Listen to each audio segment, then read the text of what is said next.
Hai semuanya, Assalamualaikum warahmatullahi wabarakatuh. Kembali lagi di my YouTube channel Uni Sugesti. Ya, di video kali ini saya akan membahas tentang divisi saya, khususnya peternakan di tengah-tengah pandemi COVID-19 ini. Oke teman-teman, di sini saya akan sharing ke kalian bagaimana kondisi lapangan yang sebenarnya dan bagaimana sih dunia penjualan atau marketing ayam.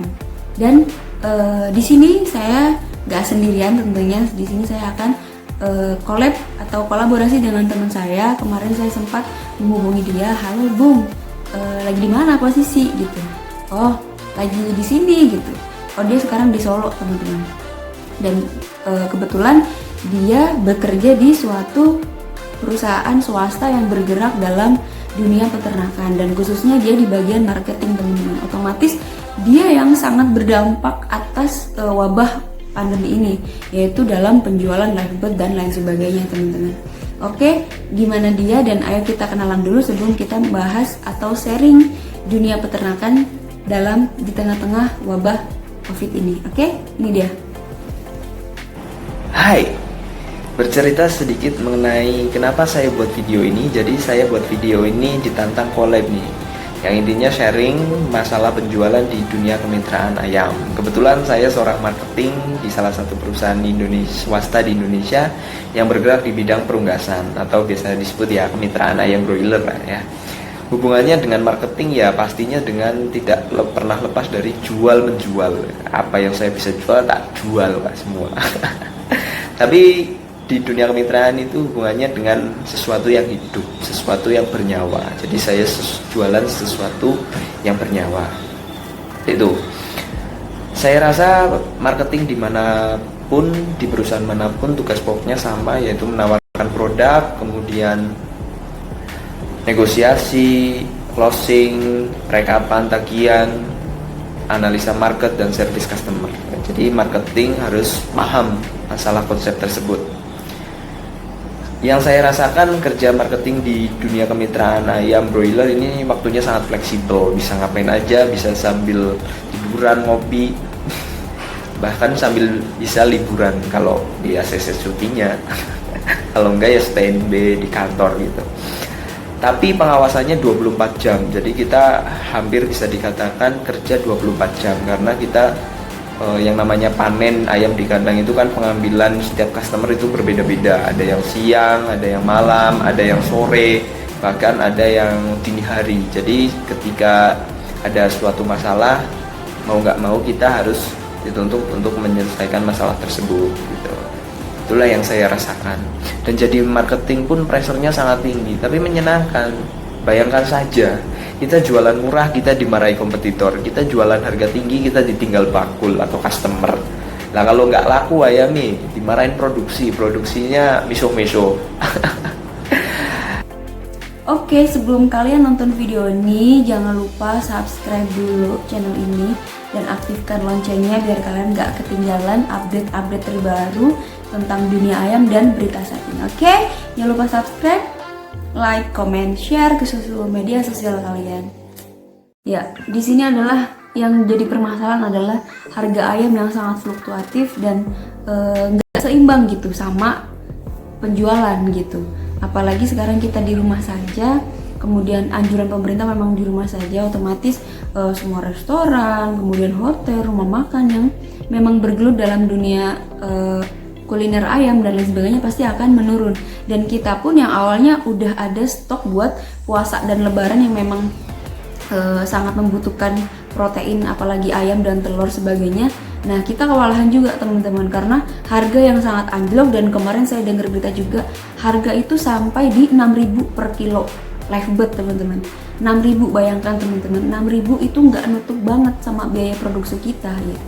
Yang awalnya kita biaya produksi paling satu ayam itu 18.000. Nah, sedangkan kita jual itu 6.000. Gimana? Apakah kita nggak rugi gitu teman-teman?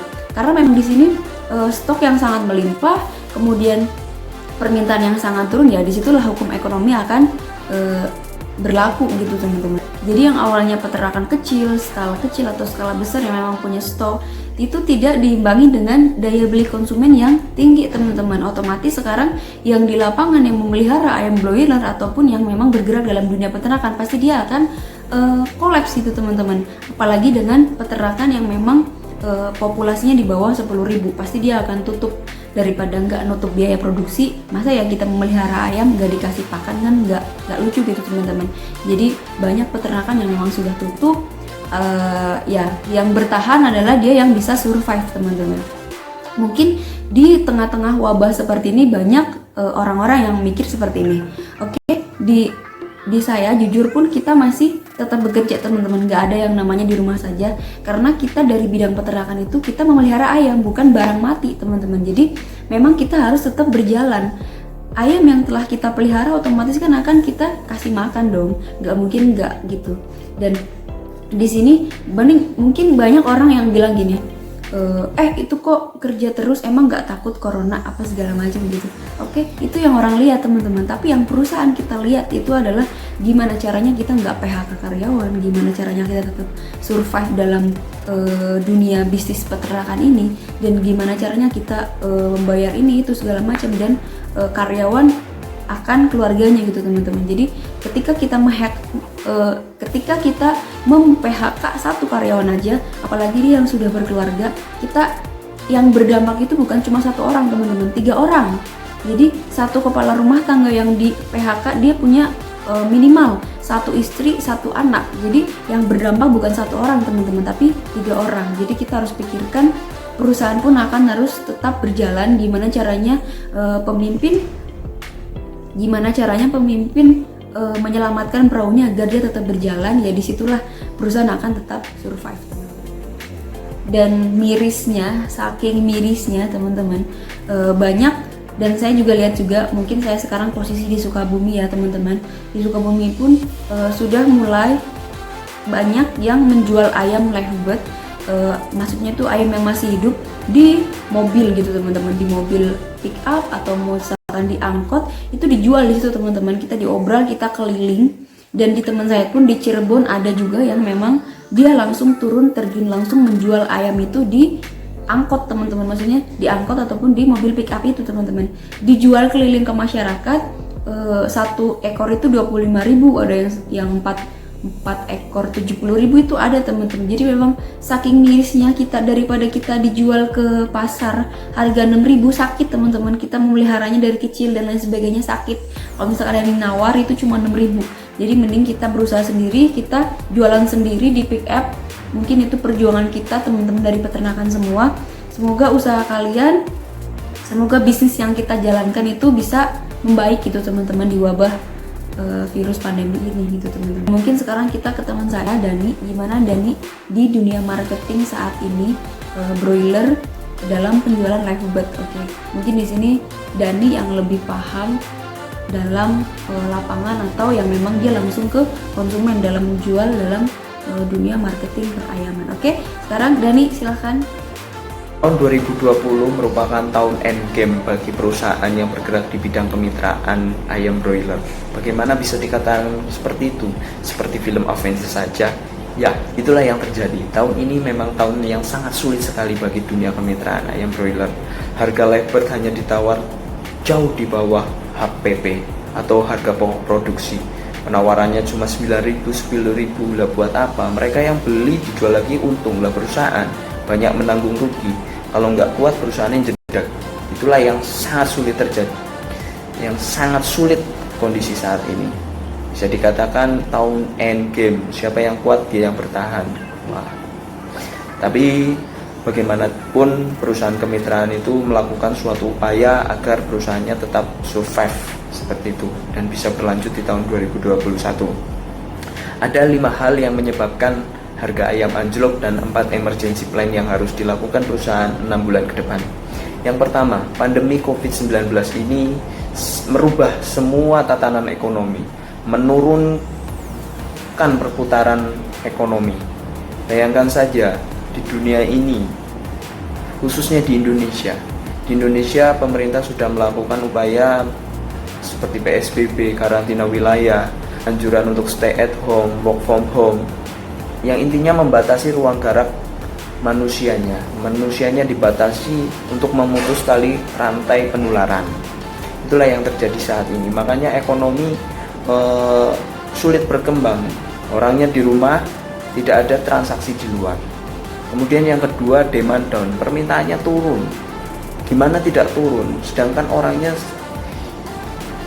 di rumah saja gitu loh. Tidak ada yang pergi wisata, tidak ada merayakan pernikahan, merayakan pesta, tidak ada yang menginap di hotel. Nah, sedangkan seperti hotel, kemudian catering, tempat makan pada tutup. Tidak ada momen pesta, tidak ada momen pernikahan. Padahal itu merupakan pangsa terbesar dari penjualan live bird atau penjualan daging ayam yang seharusnya bisa menyerap ke pangsa-pangsa pasar tersebut. Nah, ini karena tidak ada transaksi di luar, turun, tutup, mati ekonominya. 50%, 70%, bahkan ada yang sudah menutup usahanya daripada banyak menanggung rugi. Kemudian yang ketiga adalah oversupply. Bagaimana tidak oversupply kalau permintaannya hanya 20%, 30%, sedangkan ayam di kandang biasanya 1 hari 2 hari habis. Nah, ini sampai 1 minggu karena permintaannya sangat sedikit. Belum lagi ditambah kandang-kandang yang lain, kandang-kandang yang lain, belum kompetitor-kompetitor yang lain yang memiliki stok panen. Nah, itulah yang menyebabkan oversupply. Dengan lama panen yang terlalu lama mengakibatkan biaya pokok produksi. Ya, itulah menambah pusing perusahaan. Sudah HPP-nya tidak tercapai, biaya produksinya membengkak, utangnya tambah banyak, jedek kalau nggak kuat usahanya. Tapi kita harus tetap bersemangat, kemitraan Indonesia harus tetap maju, harus tetap survive. Kemudian yang keempat adalah fluktuasi harga. Harga ayam broiler atau live bird itu sangat tinggi. Hari ini naik, besok turun drastis, sudah sering terjadi. Karena apa? Karena permainan di luar itu sangat-sangat keras gitu. Pemain di luar itu banyak sekali. Pemain di dunia kemitraan banyak sekali. Makanya fluktuasi harganya sangat tinggi. Dan siklus panen ayam broiler itu hanya cukup 35 hari. 35 hari panen, 35 hari panen. Dan kalau dikalkulasikan di satu area saja ada beberapa pemain di situ, ya stoknya banyak. Sesuai dengan hukum ekonomi, semakin banyak stok semakin rendah penawarannya. Kemudian yang kelima adalah penawaran maksudnya rantai pemasaran yang terlalu panjang, didominasi oleh broker. Kalau di live bird, penjualan live bird itu didominasi oleh broker, brandar, atau trader. Itulah yang menyebabkan harga ayam yang sulit stabil, karena mereka bisa memainkan harga, karena mereka memiliki pangsa pasar yang cukup kuat pangsa pasarnya. Kemitraan bisa saja menjual direct selling atau penjualan secara langsung, cuma kapasitasnya tidak terlalu banyak. RPA internal tidak mampu menyerap lagi, otomatis kita harus menjual ke luar, ke lokalan, baik lokalan maupun luar kota. Itulah yang terjadi. Jadi rantai pemasarannya cukup panjang kalau di ayam broiler. Produsen, kita sebagai produsen adalah konsumen 1, konsumen 2, konsumen 3, baru sampai ke tempat makan atau ibu rumah tangga. Itulah 5 hal yang menyebabkan harga ayam anjlok. Tentunya hal tersebut menjadi perhatian bagi pemerintah. Saya tampilkan hasil rapat koordinasinya Kementerian Koordinator Bidang Perekonomian, nanti saya tampilkan di video. Ada 9 poin yang intinya adalah penyerapan ayam peternak rakyat oleh BUMN, yang tujuannya adalah mengurangi oversupply dan meningkatkan harga jual. Harapannya dengan suplai yang ada diserap oleh BUMN itu bisa menaikkan harga live bird. Tentunya nantinya pihak BUMN akan berkoordinasi dengan dinas terkait dan asosiasi seperti Pinsar dan Gopan. Semoga saja langkah pemerintah bisa terrealisasi dan harga ayam live bird bisa stabil.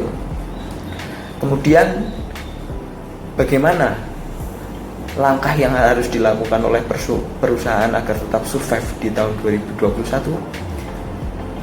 minim bisa bertahan di tahun 2020? Ada 4 hal. Yang pertama, memperlambat arus cash flow. Jadi buang semua biaya yang tidak perlu, jadi cash flow-nya tidak terlalu deras. Tutup serapat mungkin agar cash flow yang tersisa itu bisa aman. Kemudian yang kedua adalah fokus terhadap biaya pokok produksi. Jadi alokasikan semua biaya ke biaya-biaya pokok produksi. Catering, entertainer tidak perlu dilakukan oleh masing-masing perusahaan. Fokus untuk biaya pokok produksi saja. Kemudian yang ketiga adalah pengurangan produksi live bird. Itu harus terjadi karena semakin banyak produksi semakin tinggi biayanya. Kemudian yang terekstrim adalah pengurangan hak kerja atau PHK. Jadi itu langkah ekstrimnya. Itu saja yang bisa saya sampaikan. Semoga bisa bermanfaat. Jangan lupa subscribe, like, and share, dan komen yang positif. Dan jangan lupa makan daging ayam untuk Indonesia cerdas. Terima kasih. Solusi terbaik saat ini untuk dunia peternakan, yang pertama mungkin kita harus jangan sampai chicken barengan gitu teman-teman. Jadi kita atur lagi jadwal chickennya, jangan berbarengan. Kemudian memutus panjangnya rantai distribusi penjualan ayam. Kemudian kita juga bisa memakai alternatif perusahaan-perusahaan besar menyediakan cold storage atau penyimpanan ketika memang harga lagi seperti ini, kita lakukan penyimpanan seperti dulu, seperti itu. Kemudian dari bidang breeding farm, dari saya pun juga kita udah melakukan cutting, kita udah melakukan berbagai banyak pengurangan populasi lah teman-teman untuk memperbaiki harga broiler atau ribet di pasaran gitu teman-teman. Oke, ya kita sama-sama menjalani masa-masa ini dengan berdoa lah teman-teman gitu. Semoga masa ini segera berakhir, kita dapat berjalan normal. Yang mudik pun ya, mungkin sekarang pun saya lagi nggak di rumah, jadi saya berharap juga keluarga saya yang di rumah juga baik-baik aja. Kemudian saya di sini juga sehat, lancar, dan semoga semua yang memang nggak di rumah gitu teman-teman, semua yang di luar, semoga bisa berkumpul lagi dengan keluarganya. Kita bisa berkumpul, kita bisa lebaran, puasa, dan lain sebagainya gitu teman-teman. Jadi ya kita doa buat Indonesia kita, bumi kita, semoga lebih baik. Semoga masa-masa pandemi ini segera berakhir dan kita bisa melewatinya dengan baik gitu teman-teman. Ya, oke. Semoga kita selalu sehat, jangan lupa pakai masker, kemudian sering cuci tangan, jaga jarak. Semoga kita selalu sehat dan dilindungi oleh Yang Maha Kuasa. Oke, cukup sekian dari saya, kurang lebihnya mohon maaf. Bagi kalian yang memang belum subscribe, segera subscribe, dan jangan lupa tinggalkan jejak kalian telah menonton video ini dengan cara like, comment, dan subscribe, dan share ke sosial media kalian. Oke, dadah, wassalamualaikum warahmatullahi wabarakatuh.